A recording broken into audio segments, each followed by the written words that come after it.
بسم الله الرحمن الرحیم. الحمد لله و الصلاة و السلام علی سیدنا محمد و علی آله و اصحابه اجمعین. اما بعد،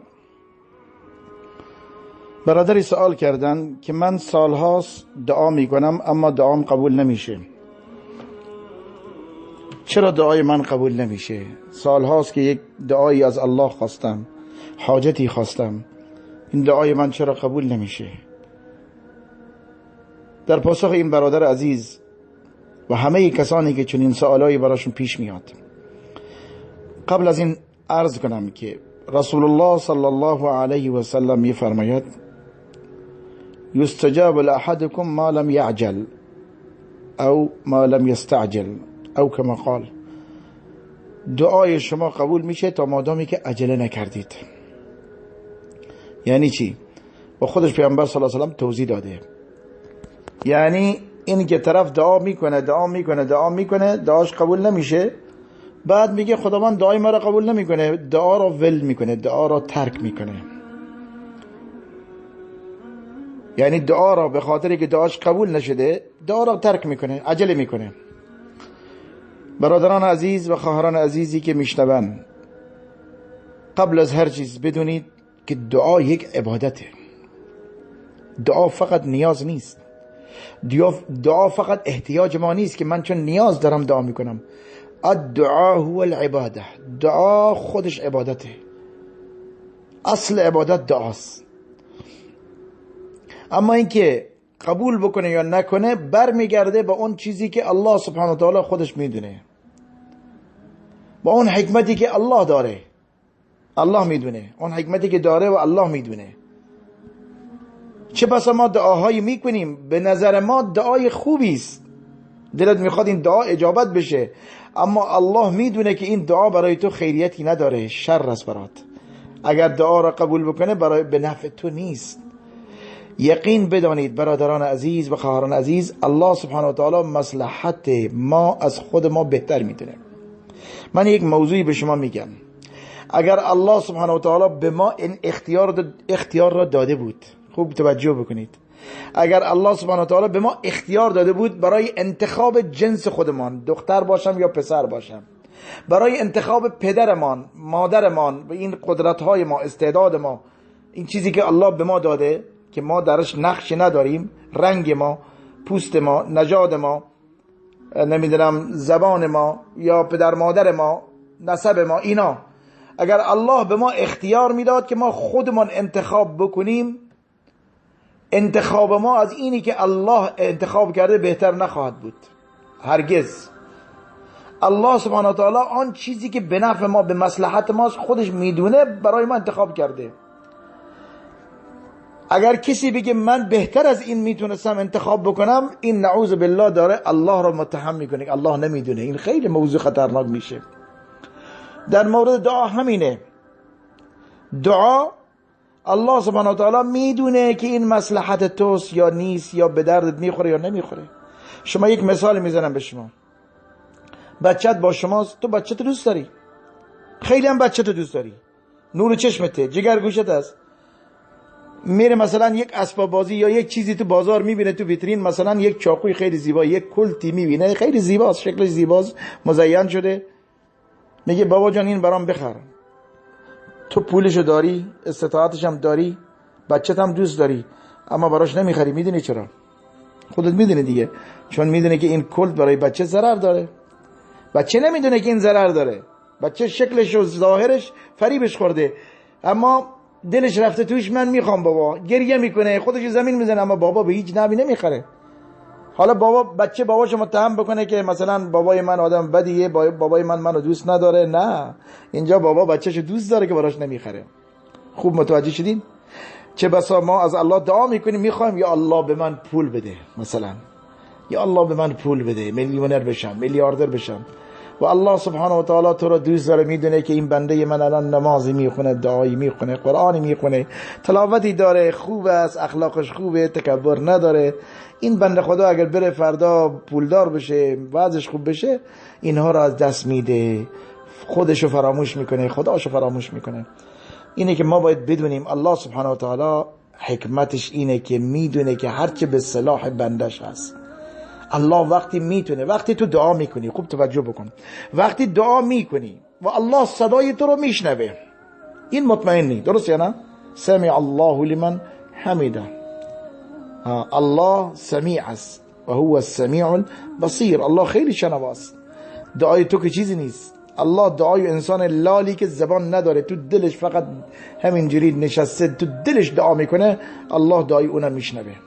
پس الله دعای تو رو میشنوه. خوب.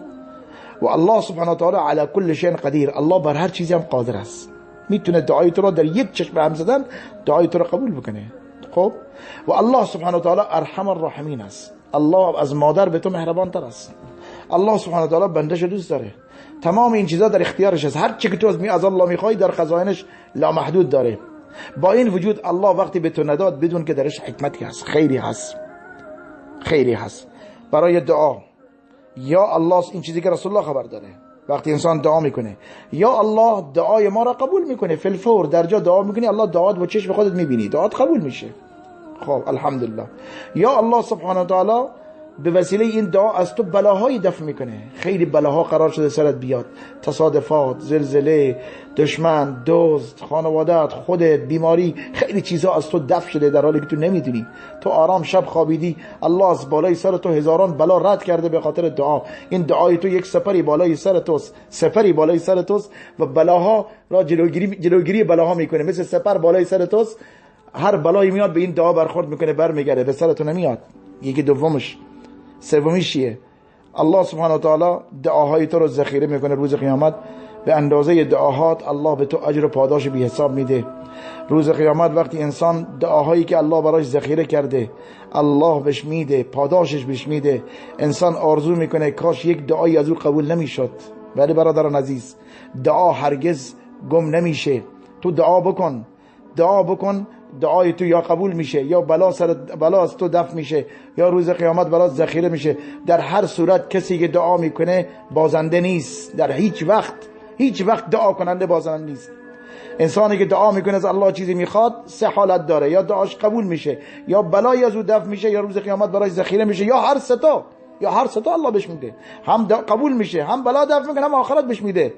در هر صورت برادر عزیز تو برنده هستی. شما برنده هستید، بازنده نیستید.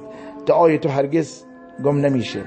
برای قبولی دعا هم آدابی هست. غذا باید حلال باشه، رزق روزی حلال باشه، درآمد حلال باشه، زبان پاک، دل پاک. به قول شیخ زیایی رحمت الله علیه، زبان پاک و دل پاک. مالت پاک باشه، زبان پاک و دل پاک و خوراک پاک. شما آذوقت و رزق روزی، تو درآمد، پول، لقمه‌ای که تو شکمت میره، تو دهنت میره، اون لقمت حلال و پاک باشه، دعات قبول میشه.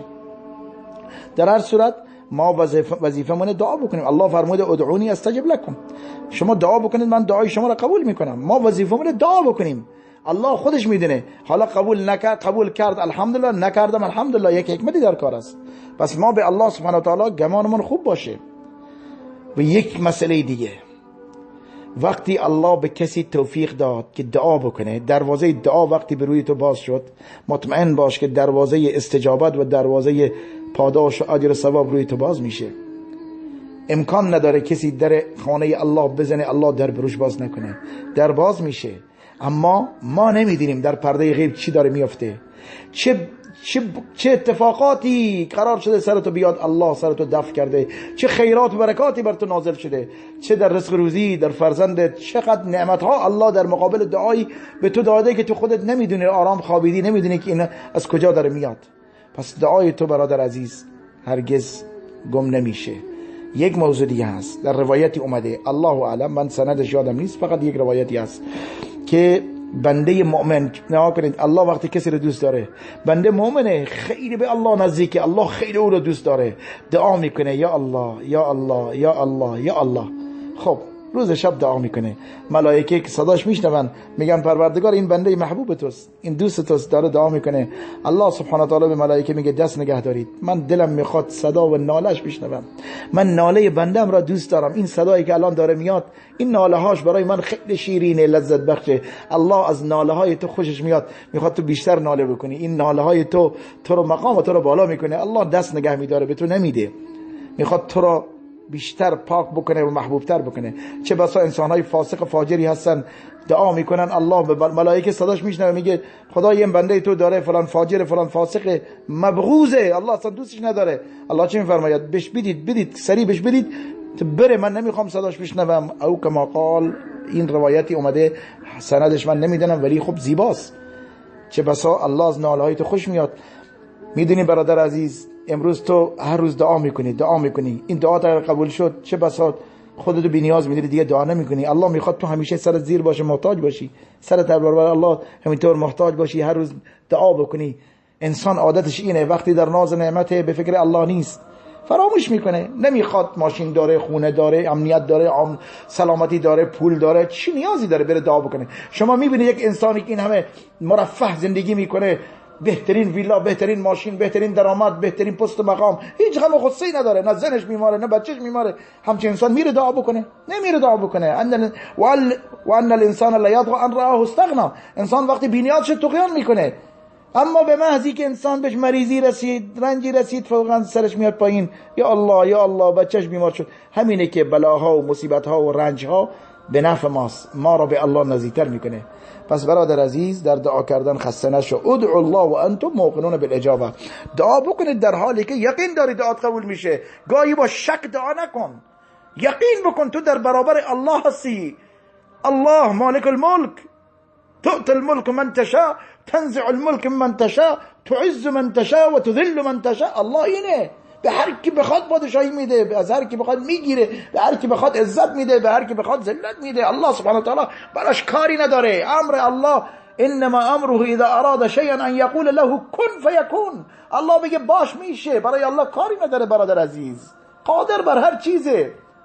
الله براش کاری نداره یک حاجت توی انسان مسلمانی برآورده بکنه. الله نمیتونه به تو یک بچه بده؟ سبحان الله، میلیاردها انسان داره بچه گیرشون میاد، این همه پول و این همه فلان، برای الله کاری نداره اینا.